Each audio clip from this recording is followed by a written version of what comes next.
The Battle of Gallipoli began on the 3rd of November 1914 and lasted until the 9th of January 1916. For 18 months, the Turks were forced to defend their lands against invasion. This date is still celebrated in Turkey as the day of the victory of the Battle of Gallipoli. On that morning of the 18th, British and French battleships guarded by other warships attacked the Dardanelles front, the narrow straits to northwestern Turkey, connecting the Aegean Sea to the Sea of Marmara. The Allied forces were keen to capture the straits. Conquering it would mean direct sea access to Constantinople, now Istanbul, which would subsequently topple the already shrinking Ottoman Empire. The British and French would then be linked with the Russians, and the stalemate on the Western Front would be brought to an end. The sea attack on the 18th of March was almost certainly guaranteed the passage. As one British officer observed, no human power could withstand such an array of might and power. But it was not to be. More than 700 sailors were killed when pre-placed Turkish mines in the Dardanelles sank 3 battleships. The Brits had suffered a heavy defeat.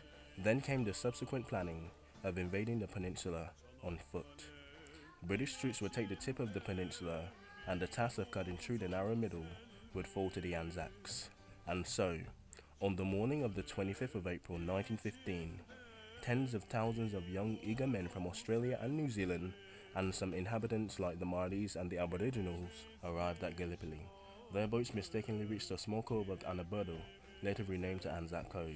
What about the Turks and their perspective of the battle? The rhetoric surrounding Anzac Day is one of sacrifice. We have been told for decades Australian soldiers sacrificed their lives for the freedoms that we hold today. The question arising from this is a clear one. What part of the freedoms we enjoy today would have not been possible if the British Empire and the British dominions of South Africa, New Zealand, Australia, and of course Canada successfully conquered its Ottoman counterpart? If anything, the notion of sacrifice for freedoms is true for the Turks, as the hundreds of thousands of young men had not joined the army and headed to Gallipoli. Had the bravery displayed on the front lines had not happened, it is without a doubt modern Turkey would not have existed. For Turks, every piece of soil at Gallipoli is scarce. By the time the Turkish Republic was formed in 1923, the British, French, Italians, Greeks, and even the Australians and New Zealanders had invaded Turkey, all of which had a direct or indirect interest in the acquisition of land for political gain.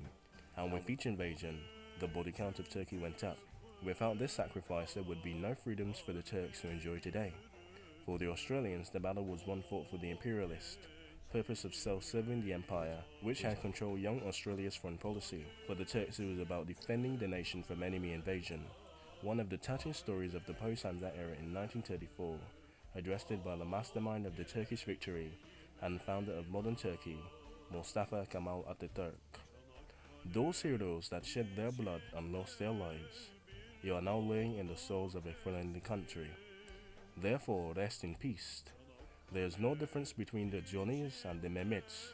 To us, we are all laid side by side now, here in this country of ours. You, the mothers who sent their sons from faraway countries, wipe away your tears. Your sons are now lying in our bosom, and we are in peace.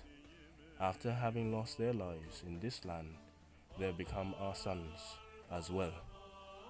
Those words are familiar for all Australians, all New Zealanders, and even some Canadians that still have an Anzac Day or equivalent.